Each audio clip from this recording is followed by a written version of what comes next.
Deuxièmement, on a parlé des amis, on parle maintenant de la famille. C'est vrai que l'annonce d'une grossesse, à mon âge, c'était un peu difficile pour faire digérer ça à ma famille, surtout à ma mère. Mais je dirais que au fur et à mesure que les mois de la grossesse passaient, tout allait pour le mieux. Et en fait, l'idée d'une naissance, ça réjouit toujours une famille. Ça a donné l'occasion à mes grands-parents de devenir arrière-grands-parents. Et je pense qu'aujourd'hui, c'est pas si répandu que ça. Ça a un peu donné un nouveau sens à leur vie. Ça a aussi changé le regard que ma famille posait sur moi. Et ça m'a fait un peu plus entrer dans le cercle des gens adultes et matures. Numéro 4, le reste du monde. C'est vrai qu'en étant enceinte, beaucoup de gens me regardaient un peu bizarre dans la rue en se disant mais attends, elle est hyper jeune. Et encore une fois, tout le monde me pose la question, que ce soit les sages-femmes, les échographistes, les médecins. C'était une surprise ou c'était prévu? Mais en réalité, je tiens à dire que la plupart des gens sont extrêmement bienveillants.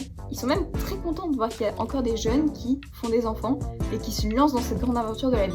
C'est vrai que ça change. Numéro 6, ma propre identité. Alors c'est sûr que quand on devient mère, on change, mais on reste quand même soi-même. C'est pas parce que je suis jeune que j'ai été plus déstabilisée qu'une autre mère qui devient mère. Je dirais tout simplement que je me suis aussi adaptée à la vie de mon bébé. J'accepte et je suis épanouie avec mon rôle de maman, mais je reste une jeune femme de presque 22 ans. J'ai gardé mes passions, mes passe-temps, et je regarde toujours les mêmes séries sur Netflix, je chante toujours les mêmes chansons, je sors encore avec mes amis, voilà. Et le fait d'être maman, ça m'empêche pas encore de vivre ma jeunesse. Et c'est vraiment le message le plus important que je souhaiterais vous faire passer, c'est que c'est pas parce qu'on est jeune et qu'on devient parent que notre jeunesse est terminée. Alors beaucoup de gens vont vous dire, il faut profiter de la vie, si t'es un enfant jeune, et bah tu vas jamais plus faire quoi que ce soit de tes jours, ta vie elle va être finie, tu devras renoncer à tes passions, c'est tellement faux. Intégrez votre bébé à ce que vous êtes déjà, à votre quotidien. Lui, il n'en sera que le plus heureux du monde. Et puis vous serez encore épanoui en tant que personne individuelle.